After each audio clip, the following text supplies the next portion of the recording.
dat het leven niet meer hetzelfde zal zijn, hoe reageer je daar dan op? Ongeloof is eigenlijk het juiste woord. Excuseer. Attention, petit disclaimer avant de débuter cette vidéo. Tous les gestes barrières ont été respectés, le montage a été fait masqué et les 30 doses du Pfizer ont été inoculées. J'aimerais également préciser que pour des raisons évidentes, j'éviterai de trop titiller le sain consensus politique sanitaire en rentrant trop profondément sur certains sujets, au risque de subir le courroux vengeur du ministère des Vérités qui, je cite, interdit les contenus qui contredisent le consensus des experts d'autorités sanitaires locales ou de l'Organisation mondiale de la santé. Exactement, ouais.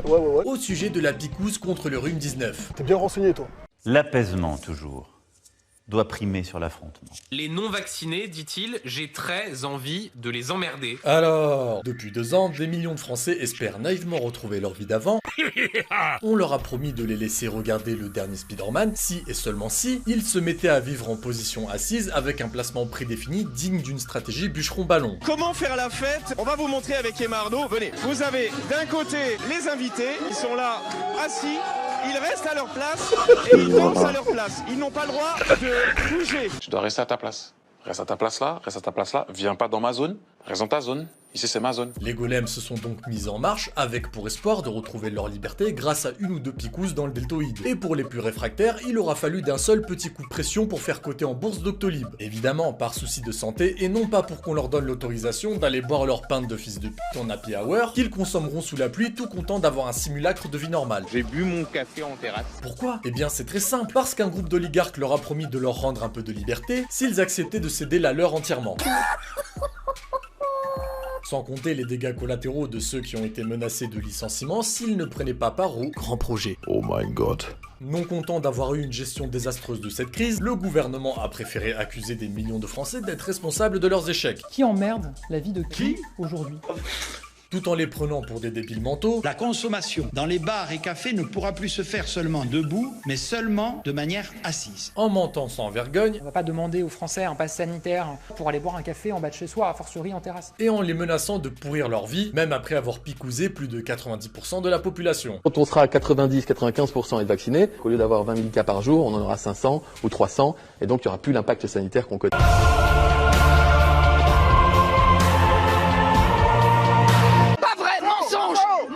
Faux d'état! Mensonge perroquet! Après cet énième échec, il a donc fallu trouver des coupables parmi 10% de la population. Ces 10% qui seront conspués et stigmatisés par des golems se réjouissant de leur ostracisation, sans comprendre que grâce à leur participation à cette politique liberticide, ces imbéciles seront considérés comme les prochains marginaux lorsqu'ils refuseront de prendre leur 15e booster. Mais vu comment c'est parti, je pense que ça les dérangera pas de respirer du CO2 toute leur vie. Du côté des reptiles, ils semblent assez bien vivre la situation. Alors, t'as le champagne frais? Quelle humiliation! Ils se permettent même de nous bolosser depuis Ibiza. Depuis 24 heures, j'entends beaucoup de choses, donc c'est important de pouvoir m'expliquer. Mais heureusement qu'ils portent un masque durant les réunions Zoom, sait-on jamais avec les virus informatiques. Nous avons aussi eu une ribambelle d'influenceurs génétiquement obsolètes qui sont d'un coup devenus les porte-parole du gouvernement. Le pass sanitaire, il nous enlève pas notre liberté, il nous la donne en fait. Les mêmes qui s'offusquaient de voir l'instauration d'un système de passe en Chine, avant de venir applaudir le même prototype qui s'installe en France. Bientôt, ils nous expliqueront que le crédit social ne nous enlève pas notre liberté, il nous la donne. Même quand on est bête, on en devient intelligent. On pourrait tout naturellement penser que tout ce cirque à ciel ouvert nous mettrait la puce à l'oreille. Même quand on est bête. Mais non, il subsiste encore des millions de golems. Ils sont là! Avec un budget masque mensuel, prêts à mettre des triples couches de FFP2 sur leurs gosses, leurs bébés. On en devient intelligent. Et à les doser comme il faut, même si la plupart utilisent le même masque qui traîne dans la voiture 50 fois par semaine. Mais bon, au moins on les préserve d'une pandémie qui depuis le début a décimé 29 personnes âgées de 0 à 19 ans, dont 95% avaient des comorbidités. L'exemple, elle est tout à fait... Avant de commencer les hostilités, merci à CyberGhost VPN qui se dévoue pour sponsoriser cette vidéo. Oh là là, je n'ai pas de passe pour regarder cette vidéo. T'inquiète pas chef. Avec ses 35 services de streaming, CyberGhost VPN te permet de débloquer et regarder tous les films que tu souhaites, ainsi que tout le catalogue Netflix US pour être un parfait golem. Avec déjà plus de 38 millions d'utilisateurs. Il possède également des applications pour tous les systèmes d'exploitation qui sont partageables jusqu'à 7 appareils en même temps. Ils sont notés 5 étoiles sur Trustpilot par plus de 14 000 utilisateurs et ont un support 24 h sur 24 en français. Et contrairement aux organisations sanitaires, ils ne prélèvent pas tes infos personnelles et sont recommandés par Clubic, Fandroid ou bien le journal du geek. Alors, profitez dès maintenant de 85% de réduction et 4 mois gratuits seulement pour avoir accès à internet sans limitation et accéder à tout le contenu géorestreint anonymement. Évidemment, satisfait ou remboursé avec 45 jours d'essai. Tous les liens sont dans la description. Avant toute chose, faisons d'abord un petit rappel avant que le gouvernement se mette à taper sur les Français qui refusent le passeport intérieur. On nous expliquait que la fermeture des frontières était inutile. Évitez le repli nationaliste. Ce virus, il n'a pas de passeport. C'est quand même assez cocasse de voir autant de contradictions dans cette hystérie collective. Pour illustrer l'exemple, voici un jeune golémite de graphite qui nous explique que fermer les frontières n'est pas une stratégie sérieuse contre le rhume-19, que c'est même une politique anti-immigration, tout ça avant d'exalter l'interdiction d'entrer sur le territoire australien pour le King Djokovic, car il refuse la picouse. D'ailleurs, il faudrait en parler des obèses avec 10 comorbidités au mètre carré, qui expliquent à des sportifs qu'ils vont surcharger les hôpitaux. Vous m'avez parlé de moi que j'avais causé un risque sanitaire parce que je n'étais pas vacciné. Vous causez un risque sanitaire parce que vous êtes obèse. S'il vous plaît, du coup, ça veut dire... Toi, t'arrives à soulever tout ça avec ton gros pute, ton gros porc de gros sac. Pour continuer, nous avons eu Agnès Buzyn et ses affiches à l'aéroport. Bisous, je m'envole. Tantôt mise en examen pour sa gestion de la crise, tantôt décorée de la Légion d'honneur. Les masques qui ne servent à rien. Les masques sont inutiles. Et vous savez quoi? Moi, je sais pas utiliser un masque. La suppression des lits d'hôpitaux, la destruction du système de soins et ce même avant la pandémie. Là, on est dans une situation où l'hôpital n'a plus aucun lit d'hospitalisation. Il n'y a plus assez de lits. Les patients sont parfois soignés à même les brancards dans les couloirs. Bref, la liste est encore longue. En réalité, le débat n'est pas d'être pour ou contre la picouse, car celle-ci protège effectivement les personnes à risque. Avant ça, la létalité relative du virus se situait entre 0,8 et 2% en fonction des pays pour les plus fragiles, et elle s'est vue réduite à 0,2%. Cette diminution peut être aussi justifiée par des variants moins létaux. Omicron, désormais majoritaire en France, ce variant est toutefois moins dangereux selon plusieurs études scientifiques. Que ce variant Omicron est certes beaucoup plus dangereux, mais clairement moins sévère que ses prédécesseurs.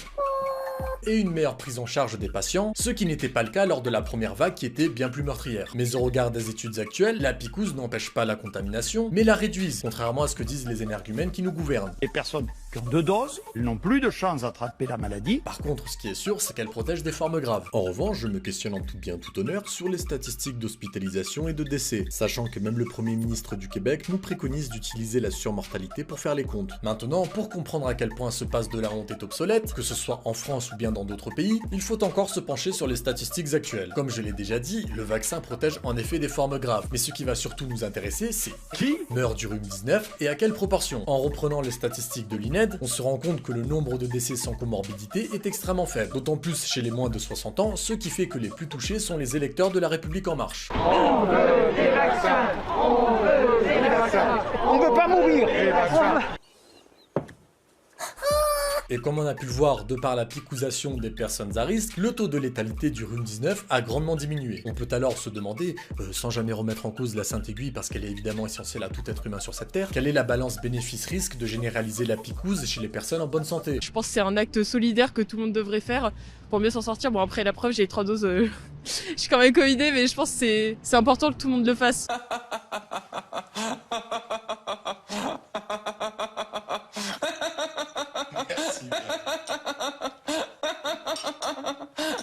Pourquoi les enfants? Ces restrictions et privations de liberté sont-elles réellement justifiées? Car il est vraiment, mais vraiment malheureux de voir des personnes saines devenir des trombonistes ou autres joyeuseries. Mais il nous protège quand même.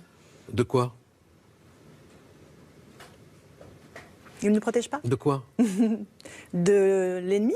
Lequel? Lequel, voilà, exactement. Lequel? Attention, je le redis, je ne remets absolument pas en cause le Schwab Game, je vais d'ailleurs reprendre un booster juste après cette vidéo. Outre le fait que le schéma vaccinal ressemble à une partie de Monopoly, on va parler des dérives causées par l'instauration de ce pass, alors gardez bien en tête ce qu'on a vu précédemment, notamment les statistiques.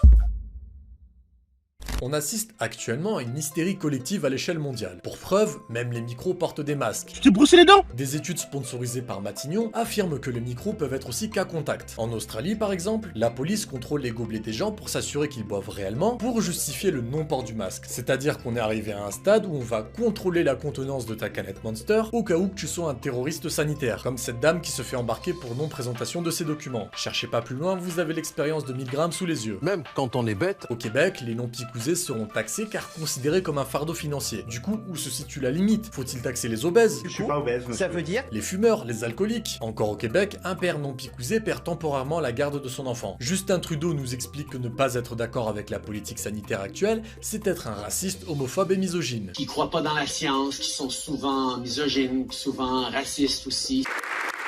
Allez, va pleurer plus loin. Au Royaume-Uni, même délire, Ikea veut punir ses salariés non picousés. En France, pays des droits de l'homme, non seulement on veut les emmerder, mais on sonde les gens pour savoir s'il faut mettre fin à leur prise en charge hospitalière, avec en bonus une éventuelle poursuite pénale. De plus, on peut aussi ne plus être citoyen, alors si on n'est plus citoyen, on est aussi exempt de payer nos impôts, quand j'y pense. Ils sont quand même plus rapides pour emmerder et exclure des citoyens normaux de la vie active plutôt que d'attraper les rats qui pourrissent quotidiennement la vie des gens. On est dans un monde normaux avec des gens normaux. On tombe de plus en plus d'une société de liberté à une société d'autorisation dans le plus grand des calmes, et coactée avec la participation passive de la majorité. Ce qui se produit aujourd'hui semblait inimaginable il y a 2 ans à peine. À force d'être dans la passivité et l'acceptation perpétuelle, les gens ont perdu toute résilience et esprit critique, noyés dans un gigantesque effet d'adaptation ridicule. Tellement qu'on pourrait faire croire qu'il faut faire un tour de manège pour se désinfecter. Petit protocole sanitaire en place, on fait un tour de manège obligatoire, puisque dans le manège est diffusé des microparticules de gel hydroalcoolique. Les paliers psychologiques étant franchis un à un, plus encore avec l'acceptation du pass qui vient sceller définitivement notre liberté. Aujourd'hui le pass vaccinal, demain le pass climatique. Mais au Grand Valec, tu vas un peu loin, non? Non, pas trop. On en parle déjà dans le Saint Agenda de Davos, qui nous explique qu'on doit appliquer les leçons tirées du rhume 19 pour lutter contre le climat. Moi je dis allons-y quoi, je dis aux Français allons-y quoi. Sans compter les dégâts sur la jeunesse, heureusement que le ministre des Transports est là pour les occuper en faisant l'ado prépubère de 15 ans sur TikTok. Hi. Hi. Look, it's no secret.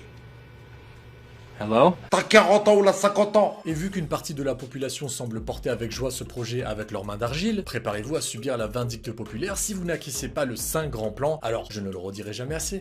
Préparez votre nuage. Cette vidéo est maintenant terminée, je crains qu'elle ait une espérance de vie très réduite, alors n'hésitez pas à me suivre sur Telegram et Instagram. Merci à CyberGhost VPN pour le soutien, n'hésitez pas à check le lien dans la description pour choper votre réduction et vivre une vie d'anonymat sur l'internet pour 1,84 € par mois. Sur ce...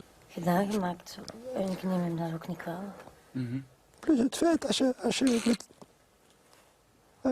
als je met seks omgaat, is het niet alleen het fysieke dat telt, maar ook soms de lieve woordjes.